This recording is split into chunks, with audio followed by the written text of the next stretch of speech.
Halo friend, selamat datang di sesi konten baru di channel Amoxilin yang bakal aku namain dengan Talking Things. Kenapa namanya Talking Things? Yang pertama, karena kata talkingnya sesuai artinya yang berbicara. Jadi aku bakal jadi storyteller buat kalian di sesi konten baru ini.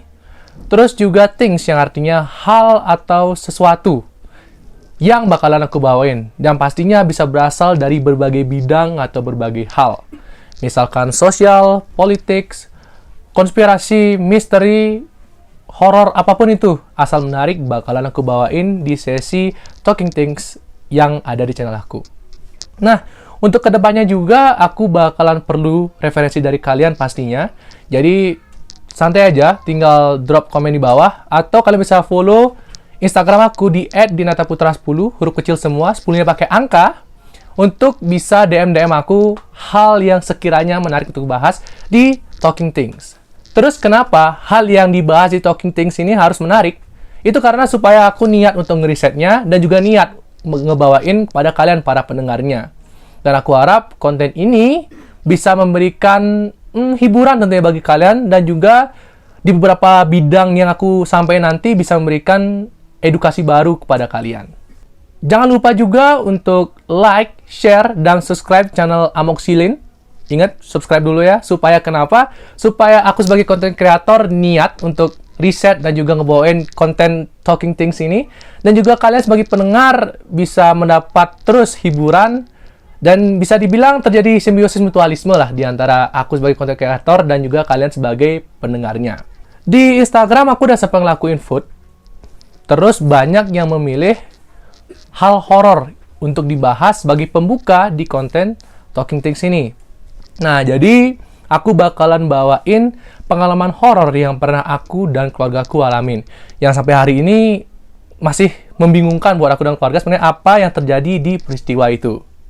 Oke, kayaknya cukup sekiannya pembukanya. Let's go to the story, guys. Dengerin baik-baik ya.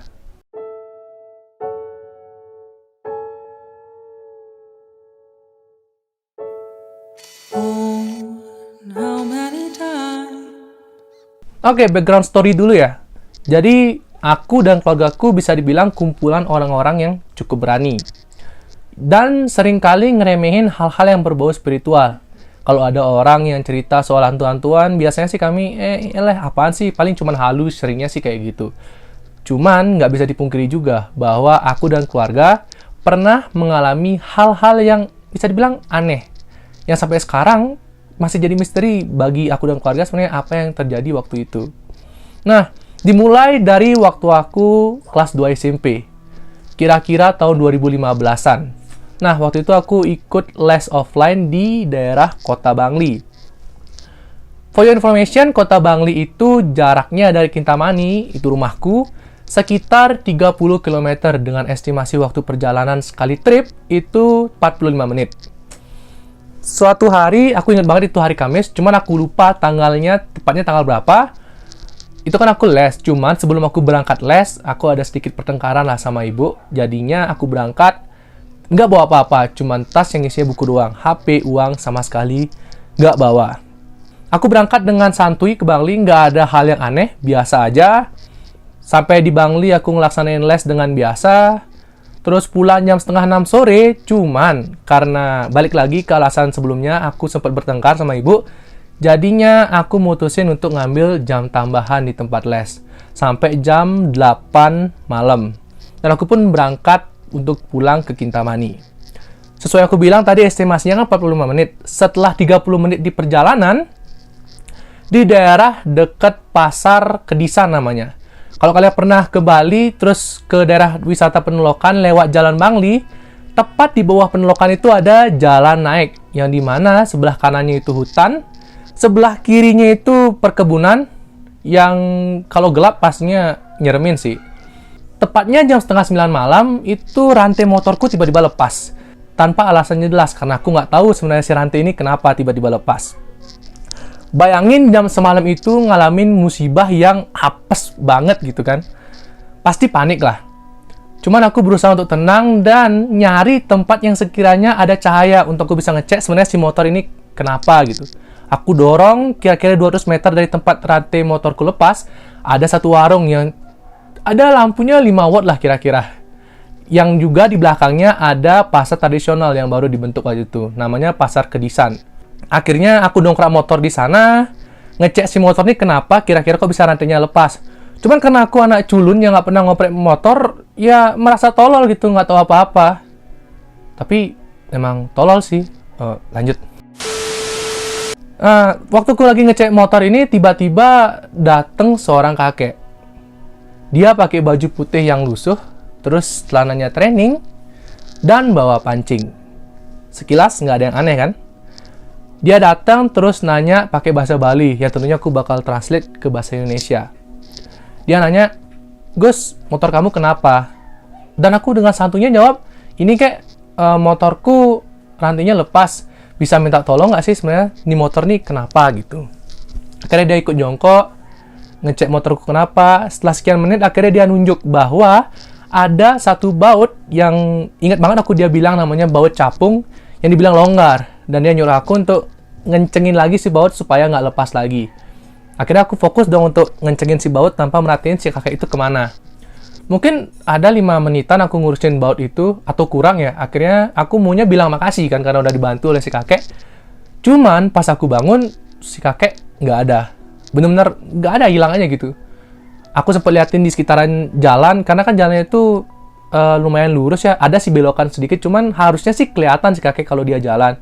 Sempat juga aku liatin ke pasar yang ada di belakangnya yang baru dibangun juga nggak ada.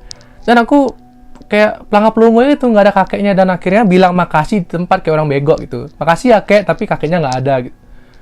Terus aku dorong dan gitu aja gitu kakeknya hilang. Atau untuk lebih jelasnya aku bakal tunjukin tempatnya langsung ya, ke tempat dimana aku lihat si kakek itu. Check it out guys. Oke, dan ini dia tempat dari kejadian pertama waktu ke kelas 2 SMP. Jadi motorku lepas rantainya kitaran di sana, di tempat di pengkolan itu. Terus aku dorong motornya untuk nyari tempat yang ada lampunya, dan ini dia warungnya. Warungnya dulu sih pasarnya nggak sebesar ini ya, sekarang udah besar banget pasarnya. Dulu pasarnya masih sedikit banget dagangnya, dan warungnya cuma ini satu doang. Kalau sekarang di sananya udah banyak banget. Sorry, bakal ada mobil lewat. Ketika aku berhenti di sini, tepat di sini banget, aku ngedongkrak motor, terus ngecek sesuai aku ceritain itu, dan kakeknya ya datangnya dari arah sana gitu. Datang, nanyain, terus kasih tahu bautnya lepas. Aku masang bautnya dan tiba-tiba dia hilang aja. Aku sempat ngeliatin di pasar di belakang sini, dia nggak ada. Terus juga sepanjang jalan nih, BTW kalau kalian lihat jalannya belok kiri tuh terus lurus banget. Jadinya harusnya kakeknya kelihatan kalau dia nggak lari gitu. Kecuali dia sprint mungkin bisa nggak kelihatan. Jadi itu dia tempatnya yang kejadian pertama. Nah, kalian udah lihat kan tempatnya? Bayangin di tempat kayak gitu kalian ngalamin hal yang aku rasain. Aku waktu itu sih benar-benar takut, cuman ya berusaha untuk tenang lah. Nah, di kejadian itu saat aku pulang, berangkat udah kencengin baut, akhirnya rantainya udah nggak lepas, cuman ya nggak bisa kenceng banget bautnya. Aku berangkat pulang, di sepanjang perjalanan aku mikir, ada beberapa keanehan yang aku rasain. Yang pertama, kok bisa sih si kakek ini bawa pancing? Kenapa itu aneh? For information, tempat mancing yang terdekat dari tempat itu jauh banget, kira-kira 17 km, karena ada di bawah, di Songan tempat mancingnya, 17-20 km. Aneh rasanya kalau dia bawa pancing terus sendirian dan jalan. Kalian bisa bayangin lah kecepatan kakek-kakek jalan tuh seberapa cepat. Kalaupun dia jalan, palingan besok paginya baru nyampe. Aneh aja gitu. Kalau zaman dulu mungkin iya. Kalau sekarang kenapa nggak bawa motor atau ngajak cucunya gitu kan, atau sama anaknya? Kenapa udah sendiri dan jalan kaki gitu bawa pancingnya? Menurutku itu aneh banget sih. Dan juga ngilangnya dia kemana gitu. Aneh aja kalau kalian lihat tadi tempatnya yang aku tunjukin tuh nggak masuk akal gitu, kakeknya mau lari kemana? Masa dia ke kebun sih, nyari apa? Mau metik jeruk orang? Itu aneh aja gitu menurutku. Itu kejadian pertama yang bisa dibilang titik balik yang awalnya aku sedikit penakut jadinya berani lah. Oke, lanjut ke kejadian kedua. Kejadian kedua ini dialamin oleh bapakku. Waktu aku SMP juga, cuman aku lupa tepatnya kelas berapa. Dimulai dari bapakku yang pulang dari Kintamani ke Blante awalnya, biasa aja. Nah, pada saat perjalanan balik dari Blante ke Kintamani ini, dia berangkatnya malam banget. sekitar jam setengah 10 malam. Dan for information, mungkin ada yang tahu juga, kalau yang belum tahu, jalan dari Kintamani menuju Blanteh dan sebaliknya itu dominan ngelewatin daerah hutan yang biasanya kabut, dan kalau gelap itu seremnya kalian mesti nyobain sih kalau emang ngakunya nyalinya berani. Nah, Ajikun pulangnya setengah malam. Dia berangkat dengan santuy sih dari Blanteh ke Kintamani, cuman ketika mau ngelewatin hutan, biasanya sih rame mobil yang lewat jam segitu karena biasanya mau jualan ke pasar. Anehnya nih, nggak ada mobil lewat sama sekali, satu pun nggak ada, dan kebetulan waktu itu kabutnya tebal banget. Ajiku juga bawa motor yang lampunya remang-remang, Supra motor bebek gitulah, jadinya lampunya nggak bisa menjangkau daerah yang luas.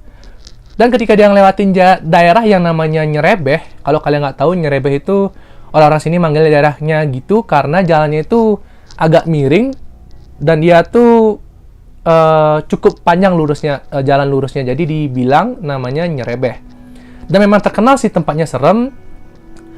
Pas Ajiku lewat jam setengah 10 malam dengan kondisi kabut dan di tengah hutan kayak gitu, tiba-tiba dari arah yang berlawanan, jadi Ajiku papasan gitu, dia ngelihat seorang cewek pakai baju merah, roknya kuning, berpapasan dengan Ajiku, dan ketika Ajiku memperhatiin, si kaki cewek ini nggak nyentuh tanah. Karena kalau orang jalan kan ada hentakannya. Ini bener luasnya gitu lewat berpapasan gitu dengan santuy. Tapi Ajiku awalnya mikir dia yakin itu bukan orang dengan lewatnya kayak gitu. Terus juga ngapain cewek jalan di tengah hutan jam setengah 10 malam gitu di tengah hutan yang gelap dan kabut kayak gitu. Ajiku berhenti, maunya sih nengok ke belakang. Cuman Ajiku mikir biarinlah, mungkin itu bukan orang, ngapain juga nyari masalah, dan Ajiku ngelanjutin perjalanan.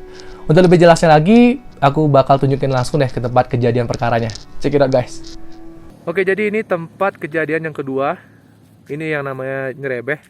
Nyerebeh itu maksudnya jalan yang sedikit miring, terus dia itu jalan naik, ini jalan turunnya. Jadi Ajiku datangnya dari arah sana ya. Dari arah sana, jam malam pokoknya, jam sekitar 10 malam, sebenarnya perjalanan itu. Terus dia arah ke utara sana, dan tepat di depan pohon itu, Ajiku ngeliat cewek yang pakai baju merah, terus dia pakai rok kuning. Karena kabut, jadinya Ajiku nggak bisa ngeliat juga, dan lampu remang-remangnya itu, jadinya dia dilewatin doang. Terus juga 200 meter dari sini, setelah belokan itu, pernah ditemuin mayat, sesuai aku ceritain. Ya, bayangin aja kalau malam-malam di sini, main serem sih, tambah kabut juga. Oke, itu tempat yang kedua. Nah, gimana? Udah lihat tempatnya kan? Bayangin kalian dari kondisi Ajiku atau bapakku lah, aku manggilnya keseringan Aji. Pasti kalian bakal ngerasain takut yang pokoknya nggak bisa dideskripsiin lah. Akhirnya Ajiku pulang dan cerita sama aku sampai di rumah. Ya, sampai sekarang aku masih ingat banget, dan akhirnya aku bawain di sesi konten sekarang ini. Itu cerita yang kedua. Oh ya, fun fact juga. Bukan fun fact sih, fakta kelamnya lebih tepatnya. Di sana itu 200 meter dari tempat itu ada kejadian penemuan mayat di bawah jurang itu, mayat seorang cewek Jepang, bule yang dibunuh terus dibuang mayat di sana.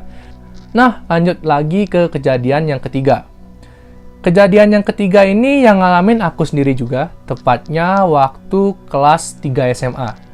2 hari setelah aku Sweet 17. Gokil sih, aku abis Sweet 17, surprise-nya nggak ngotak gitu, malah lihat penampakan bukannya dapat hadiah dari pacar gitu kan. Emang rada-rada sih. Jadi kejadiannya itu, waktu itu aku abis ngikutin acara pengabenan kakek dan nenekku yang berlangsung selama kira-kira 3 hari lah. Dan selama 3 hari itu aku izin di sekolah. Nah, aturan sekolahku maksimal izin itu 3 hari. Kalau lebih dari itu biasanya harus ada kayak konfirmasi gitulah. Cuman aku kan males kayak gitu. Akhirnya aku maksain untuk pulang lah, maksain berangkat ke Singaraja untuk bisa besoknya sekolah. Aku ingat banget itu juga hari Kamis malam, aku berangkat jam setengah 11 malam. Ibuku udah ngasih pesan, tunggu aja dulu biar ada mobil lewat supaya ada yang aku ikutin. Akhirnya lewatlah 2 mobil, yaitu mobil Avanza dan mobil AVV. Cuman mobil Avanza ini berhenti kira-kira 500 meter dari rumahku. Ternyata dia tetanggaku, cuman aku nggak tahu mobil Avanza gitu. Akhirnya aku ngikutin mobil AVP-nya berdua doang sepanjang perjalanan, dan sampai di daerah baru masuk Desa Tamblang. Bagi kalian orang Singaraja pasti tahu, atau mungkin orang di luar Singaraja juga tahu.